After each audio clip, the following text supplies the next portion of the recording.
Hello, everybody. Welcome back to Project Human's monthly community conversations and Think a New Way to Think. I'm so excited to have you guys here. This month in May, we are talking about women's health, and this topic is very important, not only to me, but obviously every woman around us. And I can't wait to share more with you. We want to talk to you a little bit about who Project Human is and what we're all about and who I am. For those of you who don't know me, my name is Adela Hittel. I am the founder and CEO of Project Human, Think a New Way to Think about mental and emotional health. And we're here to have a conversation through the arts about it. Tonight's discussion will be led by Jen Lathan, who is one of our volunteers. She is also our program and educator coordinator on our site. So she helps put all of our MCCs together. And this one is a very special one. So please, if you're not subscribed to our channels, if you're not part of what we're doing or following, please do so. We've got a lot of things coming up for you. Again, thank you for joining us every month on our last Thursday for 1 hour of your time, because it does help not only us when we talk about it, when we need to process and what we're doing and where we're at as individuals here at Project Human, but we also get the responses that it helps other humans understand themselves a little bit better, or hear something from a different perspective, and or hear some new information they didn't know. And that's what we're here to do, to inform, advocate, and educate. Before we continue tonight, a couple of disclaimers we want to start with. Number one, we're not medical professionals. If you are in crisis, reach out to your local medical professional. If you need immediate assistance, please dial 911 or 988. We are recording and live streaming tonight's event and on our YouTube channel. And again, if you are not subscribed, follow. Please do so. We would love to have you. If you don't wish to be for our Zoom participants tonight, if you do not wish to be part of our live stream, please take a moment to mute yourself and take yourself off camera right now, because we will be sharing this on our YouTube channel and other social medias for promotional and marketing purposes as well. And by participating in it, you do give us permission to do so. So this is your moment to take a time to not do so. Anyway, let me tell you a little bit about Project Human. Project Human is a human-first nonprofit focused on bridging gaps in mental and emotional health through communication, education, creative expression, and community connection. This is one of our bigger ones for our MCCs. Our work creates intentional access points for people to pause, reflect, learn, and connect with support in a way that feels human, approachable, and grounded in real life. Through our monthly community conversations, quarterly mental health days, which we have one coming up June 13th at 11:30 to 3 o'clock at Espendo's Italian Cuisine and Pizza Spot in Oakleaf. So please mark your calendars in there. We would love to have you there. The Artist Within podcast, which if you're not subscribed to or listening to, please do so. This will be also uploaded to that for you to be able to hear there. We're streamed on all platforms. And other creative initiatives like our documentary and other creative projects that we've done in the past. We bring lived experiences, resources, education, and honest dialogue into the community. Our impact begins with a conversation. Literally a conversation. If you guys know me, I don't stop talking about anything, anytime. I love to talk. And that's what a therapist told me one time. Adela, you're paying me $100 an hour to talk. So here we are. Now we talk all the time because we grow through that. We grow in connection, in awareness, and reflection and action. And at the heart of Think is a human-first ecosystem. We build access, prevention support, creativity, and community care. Our goal is to remind every human being that healing, and resilience, and change can begin with one honest moment of connection. And that starts with even our little red messages of inspiration. So if you guys don't have one, if you have had one, go find one in our city too. But if you have had one, share your experience with it. I think they're really, really great. They've helped me over my last couple of years, which is why I know that they'll help you too, and they have helped. We have a campaign called the Red Fuel Your Fire and Spread the Flame campaign across city of Jacksonville and St. Augustine. So if you find one, tag the location you found in, tag us, and then we will do the rest. Anyway, without further ado, I'm really, really excited to introduce our team tonight, our host, and everything else in between. And again, pardon for my ramble as I always do, but that's why we're here and what we do. So welcome to our team. Welcome to everyone. Thank you guys so much for joining us tonight on our meeting. And Jen, I'm going to go ahead and let you take over. Thanks, Adela. Hi, everyone, and welcome. Again, my name is Jen. I'm so honored to be here and hosting this conversation about such an important topic. these monthly conversations that we host are a space where our community can come together and explore real topics that impact our mental, emotional, and physical health and our overall well-being. And we try not to come at them in a clinical way, but in a real and human way that applies to real life. Now, the topic of women's health is broad. So I will bring in some facts and figures from a clinical lens, but I'm not a medical professional. I am a woman, and I am coming at this from the desire to help my fellow women as well as myself learn just a little bit more about all the facets of health that affect us. So I don't want to overwhelm anybody with information, so I'm going to make this mostly a conversation. I just want to build awareness, maybe drop some facts or discuss some topics that you might not have thought of when you think about your own health or the women around you and their health. So I would like to help us think about understanding our bodies a little better, and most importantly, helping each of you to feel empowered to take action for your health and your own life. When we talk about women's health, a lot of us immediately are thinking about doctor's visits, our annuals, well woman checkups, and really only caring about health when something feels wrong. And I think for a lot of us that no one really taught us to pay attention to our health consistently. We were taught to push through and take care of others first and focus on handling what's in front of us. And somewhere along the way, our own needs, our own health, paying attention to that went on the back burner. And tonight, I hope that we can change that a little bit. So I would love some answers from folks in the audience today.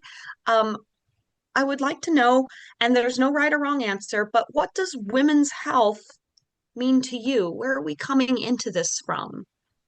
Anybody feel free to come off of mute and speak up. What does women's health mean to you?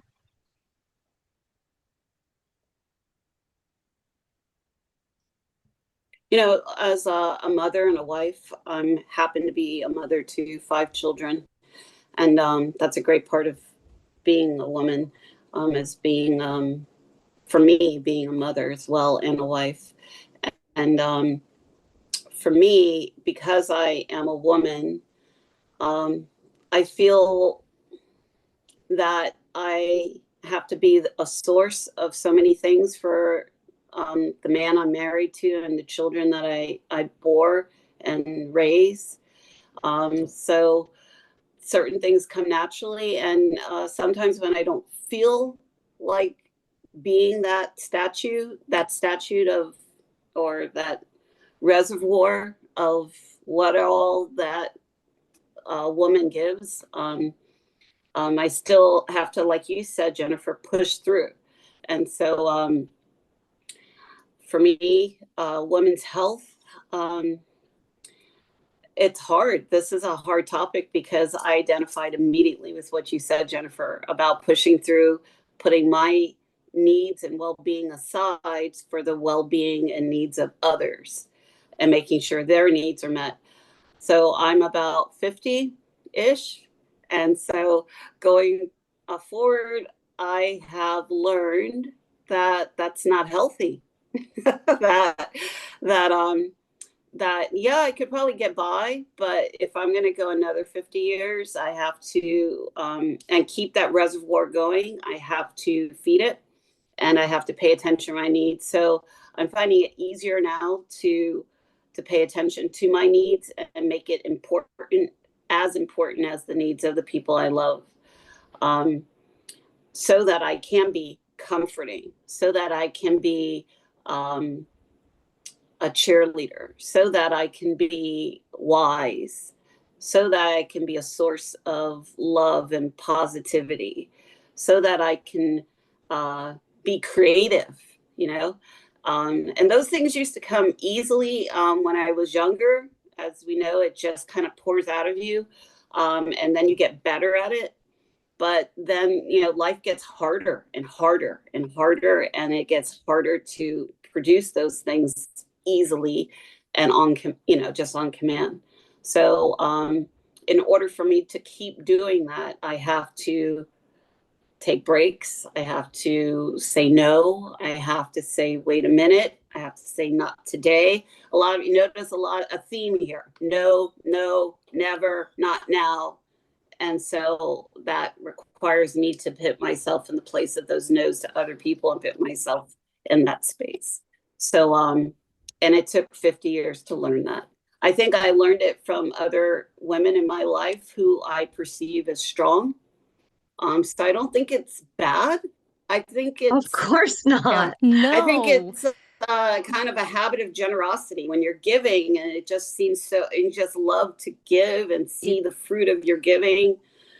You know, of you course, you just want you to keep you doing it, touched on but it too, yeah, so hard. I just want yeah. to back up on that too. This morning I had a moment. You talk about push through and walk in there.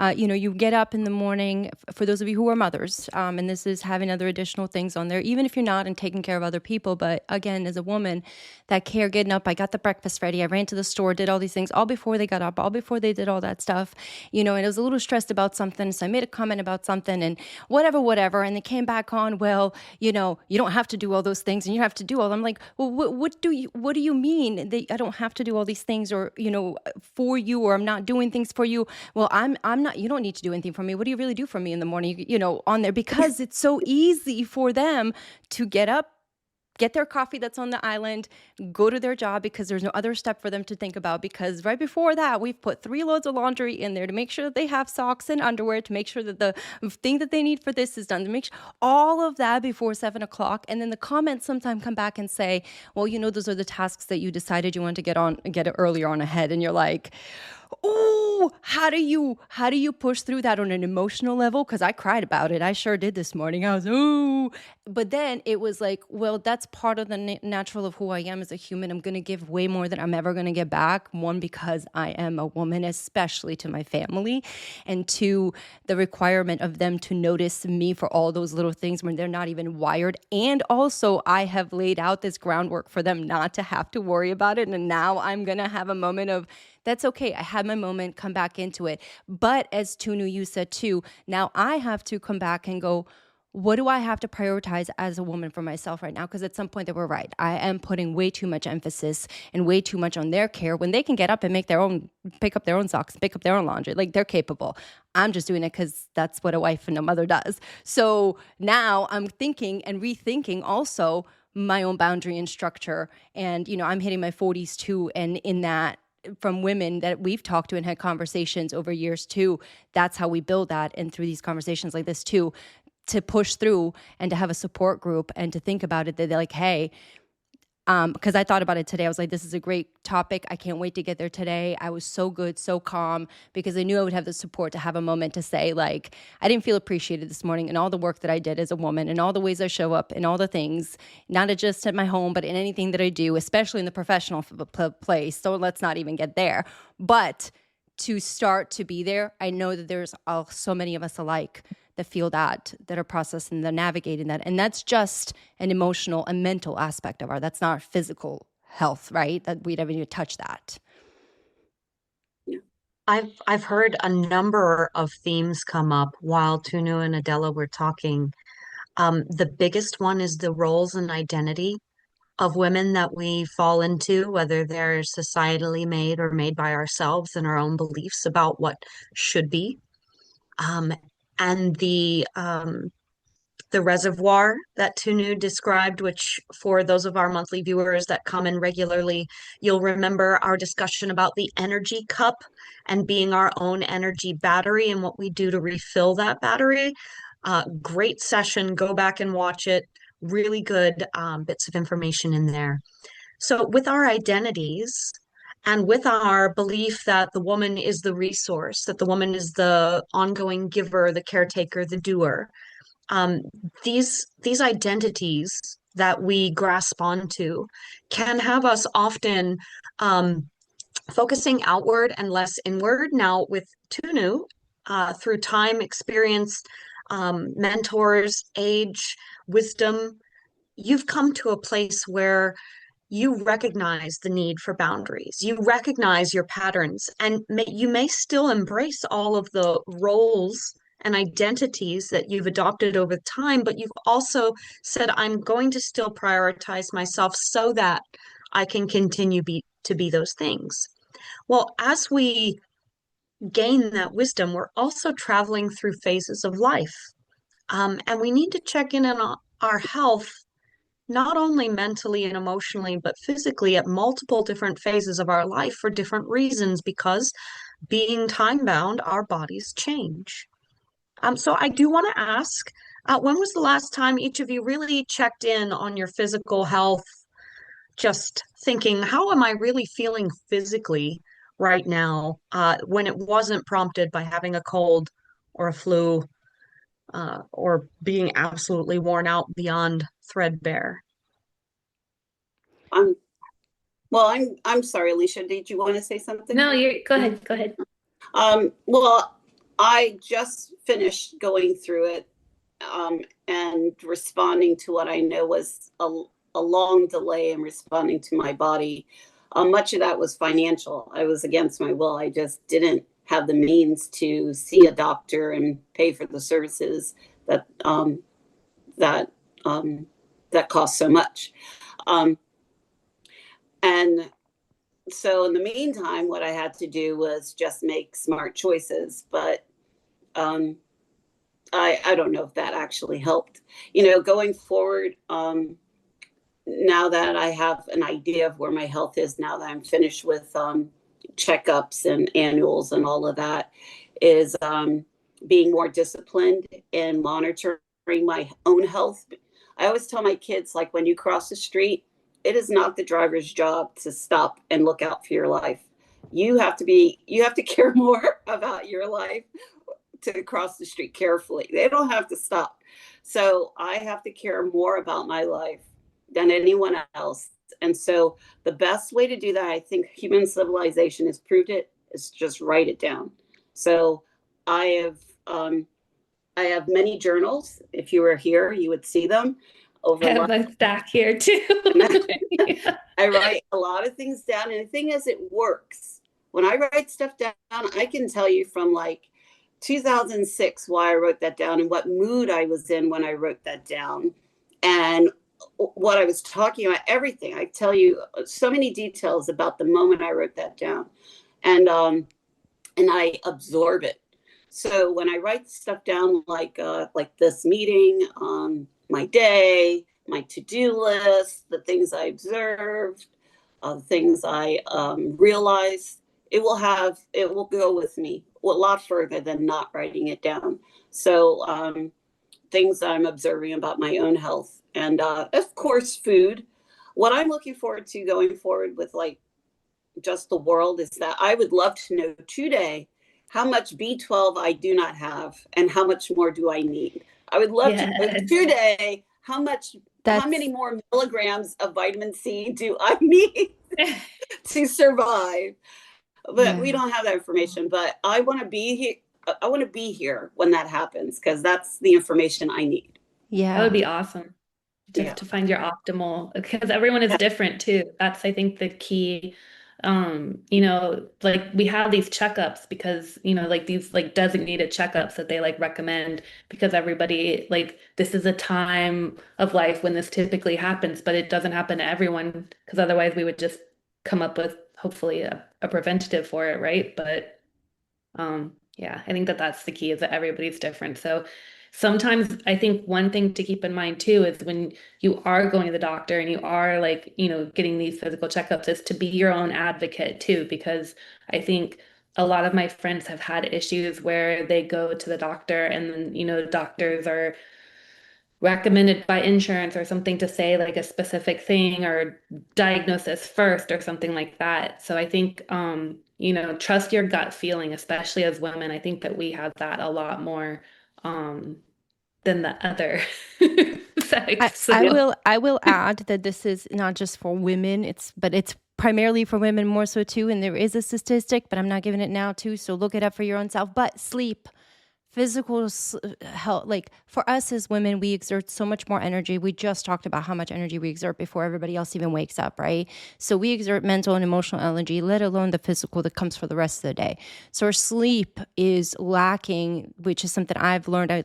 When mine lacks completely, I am off completely on my whole week, and it takes a while to regain. And I just pulled an all-nighter last week, and it literally just took me a whole week to regain who I am. And I was like, I'm never doing that again. And I'm an advocate for sleep. But one of the things, anything, you have to see where you're in your pattern. Are you getting 6 hours or more of sleep? And that's a minimum required. Like you should at least be that. But if you can add on just a couple more hours of your sleep for women in your nightly routine, it changes a lot for you, a lot in your physical, in your mental, in everything. So that's something that I know that I keep track of all the time. The moment I start to lack in my sleep, my cognitive function starts to slow down, my inability to literally just process anything visually or emotionally. I start to feel my body slow down, as if I'm a snail compared to, again, the spider monkey that I am. And I like being that. So what fuels you, and one of the things that they're finding out, because they have not done many studies on women's health the way they should have, and the research has not been there, our sleep, we are absolutely sleep deprived. That's where our vitamins are. That's where all of the stuff that we need to rejuvenate and reheal, because we produce that naturally so much. And that's part of our genetic makeup. And yet, because our body cannot regenerate and we don't fuel it with our diets or things like that in a different way, we don't know where to go. And that's where our loss and confusion. And when we go to the doctor, you're called crazy, you're called hormonal, you're called it's in your head, and every other thing that can be thought of. So advocating for yourself and saying, cool, thank you, I want to see another doctor. And it's not until you hear what you want to hear. Please know that too. It's until you understand that you've tried what they're saying. I've changed the diet. I've done these things. I've done the steps. And you're still telling me it's in my head. It's not. And that's what I had to do to reverse my fibromyalgia, my rheumatoid arthritis, everything, because that's what they diagnosed me with. That's what they said I was. And for me, it was trauma. It wasn't that, but they gave me diagnoses, wanted me on pills, wanted me to have my system so much more jacked up just to numb me out versus focus on the trauma or focus on what I needed to heal that way. So being able to stand and say, I'm not crazy. I'm not going to be on pills because I don't like this. And again, everybody's different. Some things work for people. So please, when you're doing the steps, but it's know how to, again, be accountable for, like Tunu said, you are the only one accountable and responsible for your health. You are the only one who can say this works, this doesn't, because you're the only one who lives with yourself 24/7. I'm sorry, with your sleep routine, Adela, do you have a routine? Or I'm discovering 100%. I'm discovering the art of ceremony. So one day I was at work, and my coworker was on break, and she sat down and she took out her lunch. And it was beautiful lunch. I think she had goat cheese in there. She made some effort. It was beautiful. She's not married. She just did it for herself.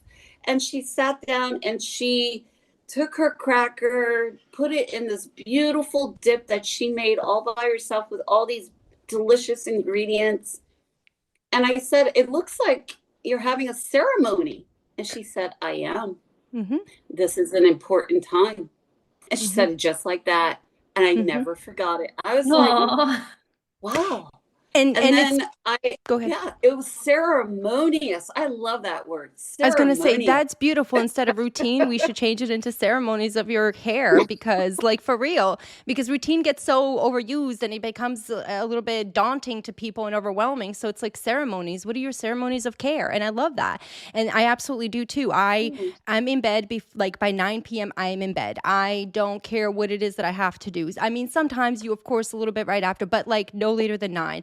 I have a little shaker that I do with a vibrating plate. I do in the morning and at night to get all my jitters off of that. And I've noticed when I don't do that, my body starts to jitter and all the extra energy, all this. So that's part of my routine. And of course, I'm an avid prayer, so I sit and I pray for the strength and the wisdom and the clarity for the next day. And I thank for the great sleep I'm going to have and the healing I'm going to have. I have a very big mantra that I do from my tip to toes before I lay down, and I always have to make my bed. My bed has to be made before I lay back down in it. My husband's like, why do you make your bed? Because you're going to lay back in it. But that to me, that's disheveled. That doesn't give me a good night's sleep. So I have a ritual that I'll make sure that the whole area before I go to bed, I don't care if they're ever in it or not, part of me, like I used to wait for my husband. I used to do all these things because that was, the good wife thing to do. Now, I don't care. Sleep on the couch. If it's more comfortable for you, have fun. I have a big queen bed now that it's like, that's great. Me and my doggies will have a great time. We get like, I'm good. I love you. If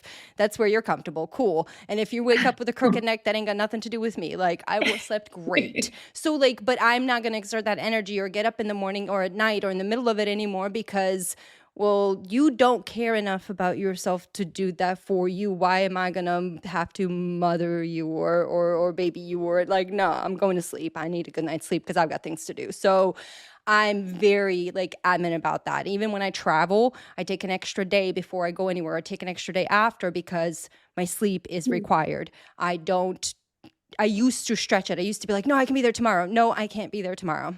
I also have a two-week rule. I don't, if it's like, if you're calling me to do something tomorrow, I'm sorry, that's 2 weeks. That's how far out I need. No, but because if you really know and understand your life, you've already committed to your family. You've committed to some things already within the week. You've committed to your work. Where else are you going to pop up someone? And no offense to an emergency, whether that's a conversation, whether that's whatever, but where else are you going to be unless it's part of your job to actually have to be like, let me exude all that energy. No, I'll see you in 2 weeks. If you can't do it in 2 weeks, then I don't know why we're here having conversations. Like it's not the end of the world. So those boundaries, I do have those ceremonies that I'm very, very strict on now. I really like that word. I I like it like too. ceremonies of care. I wrote it down. Yeah.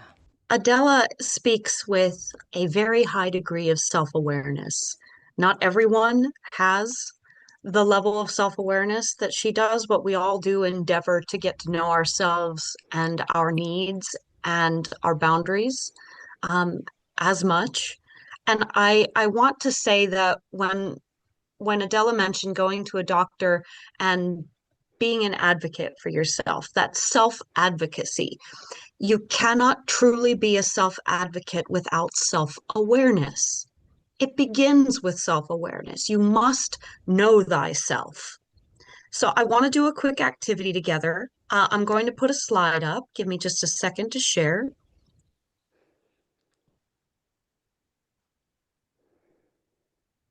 All right, super. So what you're going to see is the image of a body, a female body, because we're talking about women's awareness. For anyone who's watching this that is not female or does not identify with this body, please just bear with us, consider your own body, your own needs, and participate along with us. This can be gender neutral. So if you're looking at this slide, I want you to look at it and think about yourself, your physical body.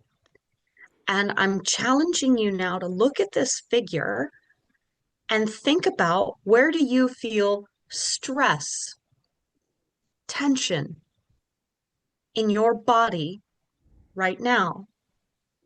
Maybe it's your shoulders, maybe it's your chest, maybe it's your back, your stomach, your head. Your skin could be crawling. Where do you feel stress? I'm going to give you 10 seconds to think about it. Maybe take a pen and write down all the places you feel it, and we'll touch back in a second.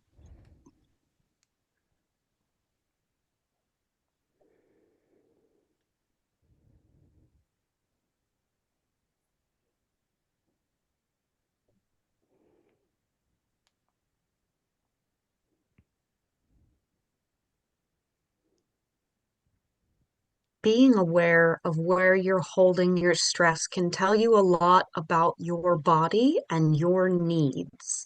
So keep in mind where you personally are holding on to stress right now, and bring that with you, that self-awareness, into this next part of the conversation. You might start to see some parallels between where you hold stress and where health could be at risk in your body.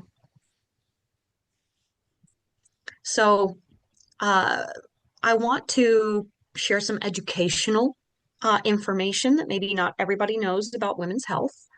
It helps us to see the bigger picture about our bodies and also the risks to us that we may not be anticipating, and maybe even because of genetics, possibly unable to avoid. Building awareness creates a time gap so that we have options. If you are aware of your needs, you can get ahead of them. But as women, many of us are drawn to the I'll just deal with this later, and we can't avoid it when it hits us smack in the face. So build awareness first, get a little time gap, make options, and options. The more we understand, the more choices we can make when we need to take action for our health. The number one um, biggest impact I think that women need to think about is heart health. And heart disease is the leading cause of death in women statistically. Um, and it's in some cases avoidable and in some cases hereditary, but it doesn't always look the way that we expect it to. We're taught that a heart attack might feel like a tenseness in the arm, a labored breathing. Um, for women, it can show up as just fatigue, just shortness of breath. Oh, maybe I'm not getting enough sleep. I'm just super tired, or oh, it's probably hormones. I'm out of it. I don't have the energy. Or maybe you feel discomfort that's not necessarily pain. Like you're thinking, okay, I'm feeling a little congested, but maybe I had some spicy food. I'm just going to ignore it. But it's not always obvious when something's going on in your body with your heart muscle and your blood flow. So it's important to pay attention to the signs, get educated, go to the American Heart Association website, learn about heart health. Um, Huge amounts of information and preventative options out there. Number two biggest thing that I think women need to be thinking about and cautious over is stroke. Stroke symptoms don't always look like what we're taught to expect. We're taught to believe that strokes hit you, half of your face sags, and that's it. It is so much more than that. It can be sudden dizziness. It can be confusion. Your vision might change without any slackening of your muscles. You could have headaches. You could have things that could very easily be brushed off as too much stress or exhaustion from overexerting yourself that day. And it isn't always that numbing or the drooping of one side of the body or the face that tells you a stroke is about to happen. But if you feel that, that dizziness, that confusion or vision changes, get help right away. It Fast. would be great to be wrong. It's It called would be great to be fast. wrong. Yeah, especially for stroke. I do want to touch up on that. It's called Be Fast, and because the acronym stands for like the balance loss, eye and vision changes, face drooping, arm weakness, speech difficulty, and the time to call 911. And for strokes, with the window is within the before they say 3 hour max, but within the first hour, like as soon as possible, But if you feel those things, be fast in your thoughts on that. Try to remember that there is that acronym. So take a look at that, get really familiar with that, and that should help you to also start to again see those signs. I love that. Adela, if you could, do you mind putting that into the chat for folks that are following along? I like that. It's It always good to have mnemonics. One of our previous volunteers at Project Human was also a model and part of our creative team, and she, at a young age in her early 30s, suffered a stroke and had to relearn, had to redo everything in there. And if it wasn't for the FAST method, with the Be Fast, which is that acronym of knowing the face drooping, arm weakness, speech difficulty, and then the time they called, there would have been a lot more damage, and permanent stuff. So it always reminded me on that. So we'll put that in the chat for you guys too. But for those of you who are listening and watching and following, please do take a moment to get familiar with the signs of stroke and how you can make some cheat sheet codes for you. There you go. Good job, Jen. You're so awesome. Or no, that was That Alicia. was I got Alicia, you. I think. Alicia, I see Yep. you. Alicia, you popping in over there, my superheroes. There you guys go. We have a little visual for you too. Thank you. And stress, there should never be an underestimating of what stress can do to your body. It can kill you, it can cause cancer. Stress has a physical body impact, and we talk about this book often. Highly recommended. It's called The Body Keeps the Score. Your body will literally hold on to your stresses and traumas until you process them, or it will make you sick to get your attention. Think back to a time where you noticed your body holding stress. Maybe it was tonight looking at the image of the body on the screen. Maybe it was checking in with yourself while journaling recently. Where you hold stress, this is where things start to really connect between our body health and our mental and emotional well-being. Our bodies don't separate emotional stress from physical health. It's all the same package. Chronic stress, if you are stressing something on and on and on, your job, your life, your role as a mother, your role as a daughter, your role as a caretaker, if you are chronically stressing that, it can impact your heart health, your sleep, your energy, your metabolism, your immune function. Your body will suffer from your chronic stress. So it can show up as tension, sore muscles, ow, I didn't sleep right. Fatigue, oh, my brain's been so busy thinking about these things that stress me. I just got no energy left. Inflammation, I think we all know what inflammation can do to a woman's body. Digestive issues, there is nothing so wonderful as being so stressed out that now you can't eat, or when you do eat, you get a stomach ache and you're miserable. So what you feel emotionally matters to your physical health and your physical body. And it's time for all of us to pay attention to our bodies and listen to what it tells us. We talked about earlier about the phases of people's lives, especially women. As our bodies age, our bodies sort of take us through phases. And we process those through the influx and outflux of hormones. And Our best friends. Let's talk about our second best friend of our lifetime, okay? Mother Nature was our first one, all right? The hormones have become our second best friend we never asked for. I'm just saying. Absolutely. You can't avoid hormones. They happen to the best of us. They can be great for driving us, and they can also be a pain in the butt. They can affect our moods. They can give us anxiety. They can affect our ability to focus. They can affect our energy levels. They can affect how we feel as being a successful or complete woman. Sometimes we feel like we're just going about our day and we're like, something feels off. Maybe it's the moon phase. Maybe something's happening in like the earth energy, and it could be connected to what's happening in your body because of your hormones at that time. And we'll talk more about that a little bit of later when we talk about life stages. Oh, I love that, Alicia. Yes, Mercury must be in retrograde. I'm completely off my game, that kind of thing. So I think that part of education is knowing what you're up against, what's common for women.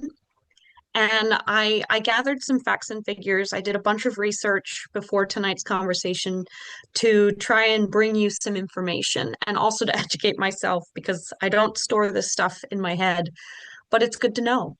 And heart disease, stroke, stress, hormones, these are just a piece of a bigger picture of women's health.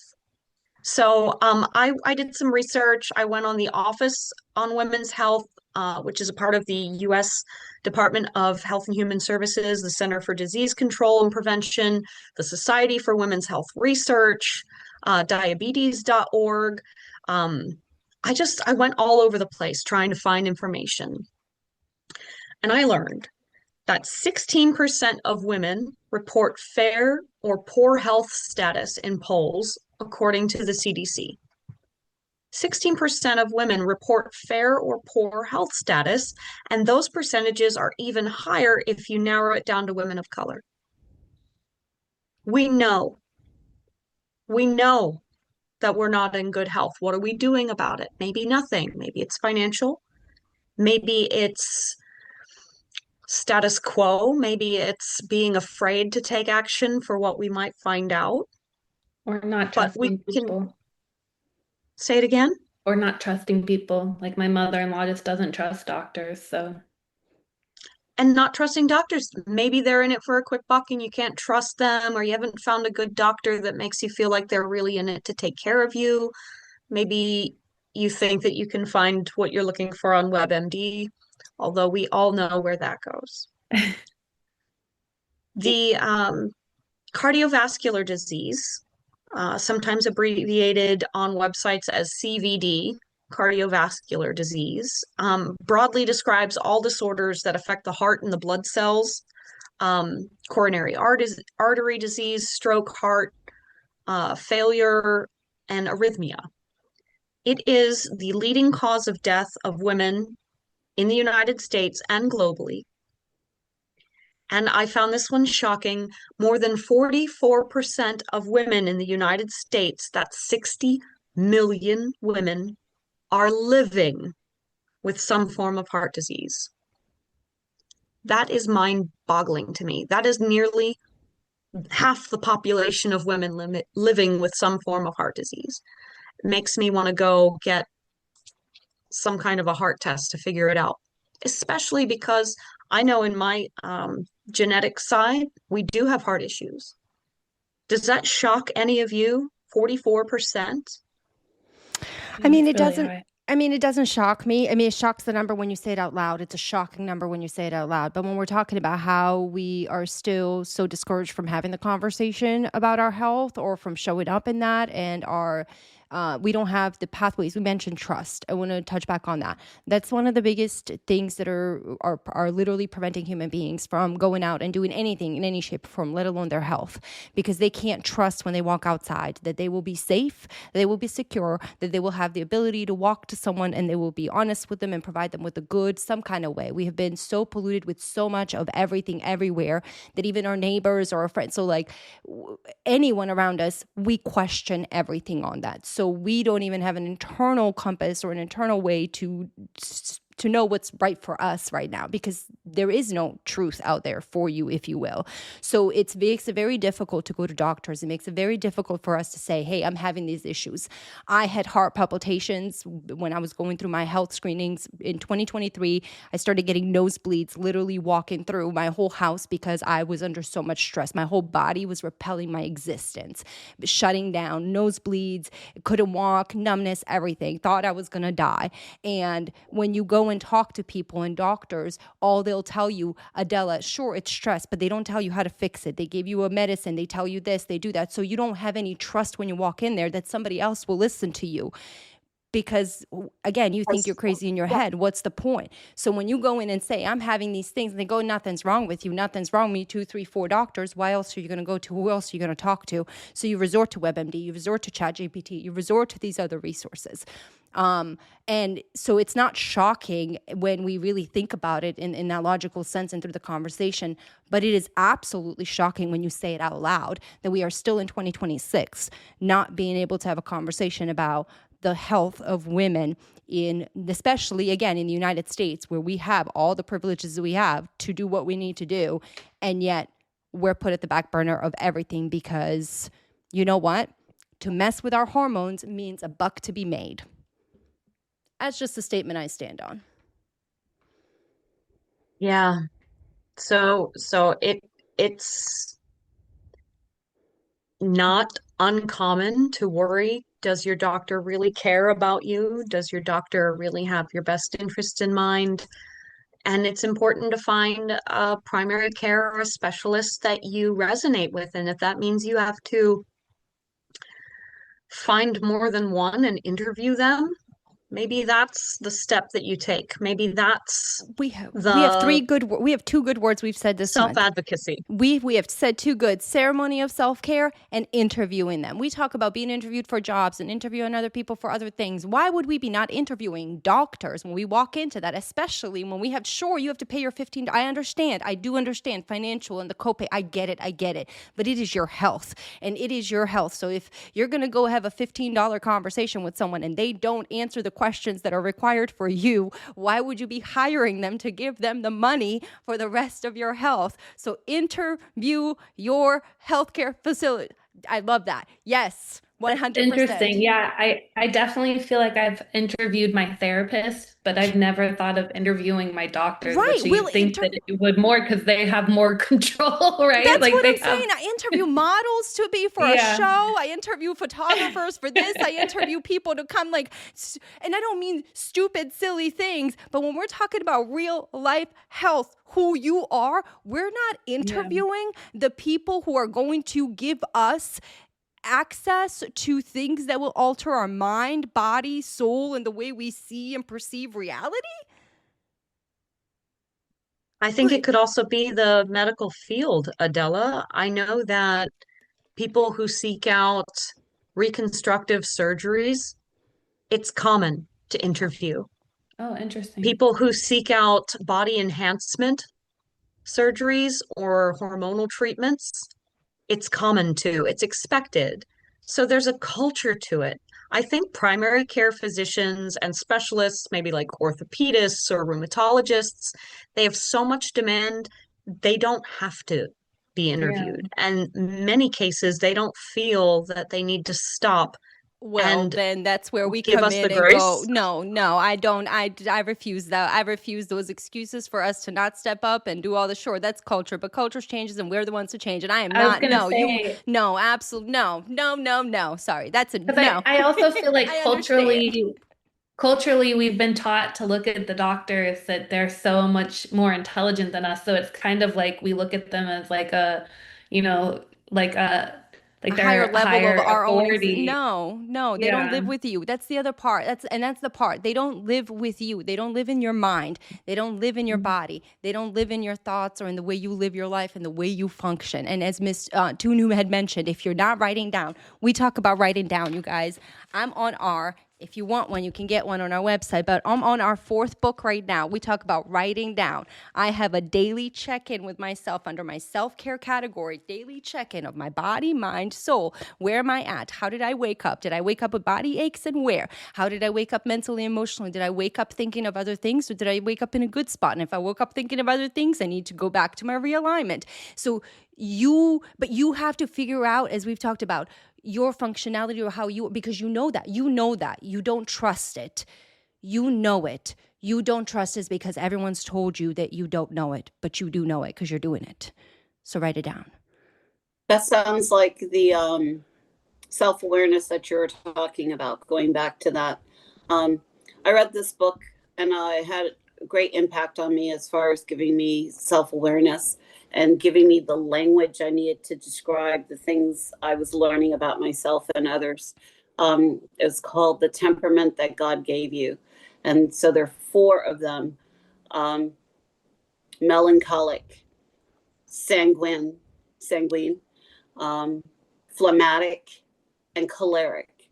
And we have 4 of these temperaments in us, but 2 of them usually are stronger in you and in a season, and depending on what season you are, they could change. So and what I like about it is that it's long living. So it's been this knowledge has been long living throughout time, like back into the Greek times and such. It does touch on the medical industry now, but not so many people embrace this knowledge. But it has taught me that why I'm so serious and why I fixate on things and why I get really emotional and sad and why I love a blue day and why other people are just so happy and joyful, but other things make them blue. why other people are driven by goals and so um, um, excellent, um, but yet controlling. And there's so many different things. And this is not your personality, but this temperament that is the way you are can affect how you act and behave and talk. And now that I know what I am, do you want to know what I am? Sure. Yeah, tell us. I am melancholic, phlegmatic, which that changed. I used to be phlegmatic, melancholic. My husband says that's not true, that I'm sanguine, but I'm actually on the cusp of being sanguine. But I think that's because I'm forced to be extroverted when I don't want to be. So with that said, I think that knowledge has helped me understand some of my stresses and the things I fixate on, and some of the things that bother me that may not bother other people. It's just a predisposition that I've had since I've been born, and I see it in my children. Like I can see like what they do and why they do it, and just like their tendency to do something naturally. So going back to self-awareness, Adela, it's allowed me to say that's probably why I have those gut issues, because I keep my stress in my gut, It is, yeah. and I It's a keep lot my of stress those in in the my jaws. teeth. In the Yep. body. Listen, you guys, the body Mhm. keeps the score. We'll go back to that. It's in our link. It's on our website too, under Yep. our podcast too. You guys click the links on it. But body keeps the score. It keeps all the stresses. It keeps of everything. Just Yeah, because we I think remember that. just Yeah. because we think that we are past something does not mean our body actually is. And so it's stored. That's And that's in your red card, yep, Adela. that's In your red yep. card, Yep. Good. you See, said and I your literally body remembers. your body Yes. remembers. It Yes. does. And again, we as women, that's why our we'll go back to the statistics real quick, and because I want to make sure we're on our time. I just saw the time too, so everybody's good too. But we need to, as you just mentioned, self-awareness. We're really good at knowing how we feel in those senses, or what our colors are, or what all that. Let's also add that education to ourselves about our physical health. Study those aches, monitor those moments, change some things that stretch a little bit more, do these things, and don't just do them for an hour or a day. Like, really give yourself time for your body to relearn some things, reform some things, because you have to remember that you've had 10, 20, 30, 40, sometimes 80 years of one way your body working. You will not change that overnight, but you will with persistency, and you will with consistency. Paying attention over time is something that we all need to think about. And when we look at women's health across the various stages of life that we go through, our health is not static. It's not going to just hang out in one place. Day to day, our B12 might be different. Day to day, our vitamin C might be different. And so will our hormones, and so will our stress levels, and so will our anxieties. There are stages of youth where the body is doing its best. There are stages of motherhood where a woman may choose to conceive and create a baby. There are stages of postpartum after the baby, the time after giving birth, where the identity shifts, the emotional overwhelm may begin, and then it kind of patterns out for a little while, and then you go into perimenopause. Perimenopause is the time before full menopause, and it can feel unpredictable. This is when the hormones start behaving differently than we just knew how they were doing. The body starts changing physically. The world for us changes emotionally. The roles that we're playing may shift. Our identities may shift. We reach menopause, the time of transition that brings both challenges with our physical body and the changes, and also emotional and spiritual redefinitions of who we are and what our purpose is in the life. If we have passed the stages of being a young woman or a mother or a colleague, and maybe we're reaching the times of retirement, and then long-term aging. As we reach our later years in life, we've definitely got shifts in energy.